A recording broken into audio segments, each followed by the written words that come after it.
Setiap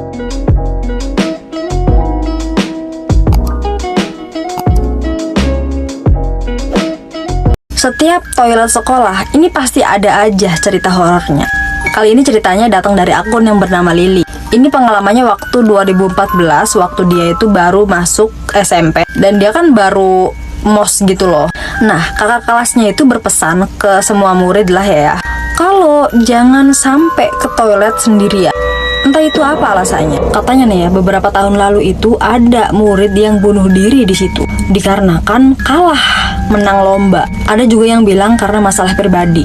Itu ceritanya cukup heboh ya. Jadi setiap kali ada murid baru pasti dikasih tahu cerita itu. Ceritanya kayak gini ya. Waktu itu hari Rabu sekitar jam 7:30 pagi. Karena pada saat itu ada pelajaran konseling di luar kelas. Gurunya tuh emang seneng banget kalau ngajak murid-muridnya di luar kelas karena emang udaranya masih seger gitu. Nah, pada saat itu Lily itu kebelet kencing. Ini selalu kejadiannya pasti kebelet kencing. Entah kenapa nih. Karena pada saat itu Lily tuh kayak ngerasa ya gue berani gitu sendirian. Jadi dia sok-sokan gitu, nggak ngajak ke temennya buat ke toilet. Toiletnya itu lorong gitu loh. Nah, di situ tuh ada 7 bilik. Jadi setiap bilik itu dikasih angka 1, 2, 3 kayak gitu. Pas dia masuk ke toilet nih ya, dia tuh ngelihat ada cewek di toilet nomor 1. Tapi tuh dia tuh ngebelakangin Lily gitu loh. Anehnya ini dia nggak nutup pintu. Ini cewek kebetulan dia tuh pakai baju batik, terus rambutnya tuh panjang, tebel, terus juga ya bagus lah gitu, berkilau, berasa mirip iklan sampo ya. Lily tuh udah kebelet banget, jadi dia tuh masuk ke nomor 2. Pas Lily ada di toilet nih ya, dia tuh ngedenger ada suara dentuman kaki itu cewek.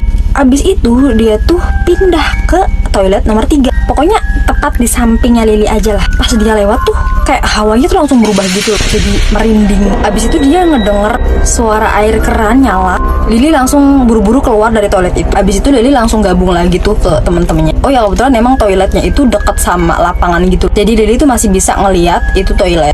Udah nunggu sekitar setengah jam, nggak ada keluarnya nih cewek. Sampai beberapa jam Lily ini nyimak gurunya lagi nerangin materi.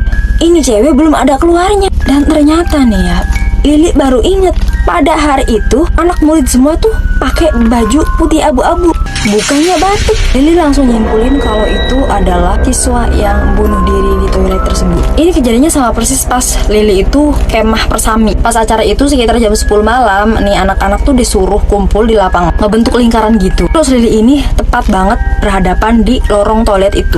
Dan lu tahu, Lily ngeliat cewek berjalan nunduk sambil kakinya berjalan terseret-seret dengan keadaan rambut yang menggerak menutupi mukanya. Terus ada suatu momen dia itu ada rencana mau pergi ke kota yang dimana kotanya itu terkenal dengan air terjun yang cantik. Pokoknya masih di Taiwan lah. Pergilah pacar gue itu sama teman-temannya ke tempat itu. Lagi main-main di situ kan ya, menikmati air terjun yang cantik. Tiba-tiba nih ada satu temennya, kita sebut aja namanya Ical.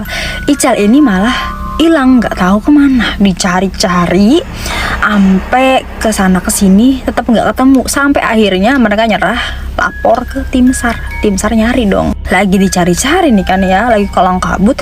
Tiba-tiba Ical nongol dari belakang. Terus teman-temannya kayak gini, "Loh Cal, kok lu ada di sini sih?" Terus Icalnya malah kayak gini, "Ya gue dari tadi ngikutin lu pada."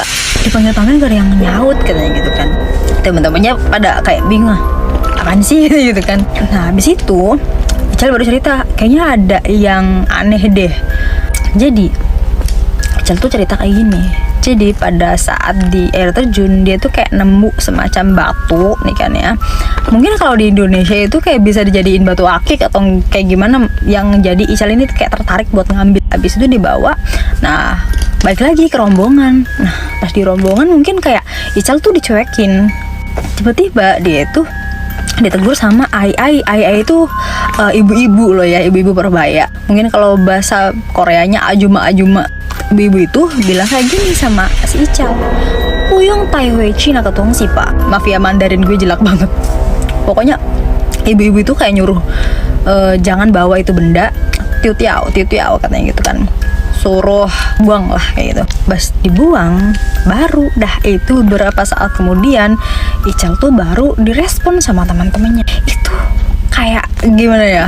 Kalau misalkan Ical nggak dikasih tahu kalau benda itu penyebabnya itu gimana, udah di negeri orang hilangnya dengan cara kayak gitu kayak bayangkan serem banget cuy. Nah ada lagi nih gue cerita, ini ceritanya hampir mirip-mirip sih kayak ini, cuman ini tuh kayak cerita dari YouTube gitu loh. Ceritanya juga hampir mirip-mirip. Nah FYI gue tuh paling hobi banget nonton konten horor. Pokoknya gue tuh suka banget dengerin cerita horor dibandingkan nonton film. Gue nggak suka. Kalau gue kerja tuh kan pasti gue dengerin cerita horor pakai AirPods, dan itu cuma ngedengerin doang tanpa ngelihat itu judulnya apa, siapa yang ngebawainnya juga siapa nggak tahu. Pokoknya ceritanya itu kayak gini, dan gue tuh pas nyari-nyari lagi tuh nggak ketemu gitu kan ceritanya, tapi ceritanya masih nempel aja di otak. Jadi ceritanya itu kayak menceritakan cerita horor pas zaman dulu. Ada anak umur belasan tahun nih kan, dia itu pengen pergi nonton wayang kulit. Nah dia pergi tanpa ngasih tahu orang tuanya. Nah pas sampai biasa kan udah lumayan rame tuh. Biasanya kalau yang nonton wayang kulit tuh biasanya kan kayak bapak-bapak, ibu-ibu, dan emang dia sendiri yang paling mudanya. Dia duduk di antara penonton yang umurnya di atas dia. Tiba-tiba ada nenek-nenek duduk di samping dia. Pokoknya nenek-nenek itu kayak auranya menyenangkan, kelihatannya kayak ramah banget gitu kan. Ngobrol-ngobrol sedikit nih kan, tiba-tiba nenek-nenek itu ngasih itu anak kayak semacam cincin yang terbuat dari entah itu kayak rumput-rumput liar apa jerami ya, dipakai dong sama anak itu. Beberapa saat kemudian pas dia lagi nonton wayang kulit dengan pas nengok, tiba-tiba ini nenek itu hilang, nggak tahu kemana, padahal cuman hitungan detik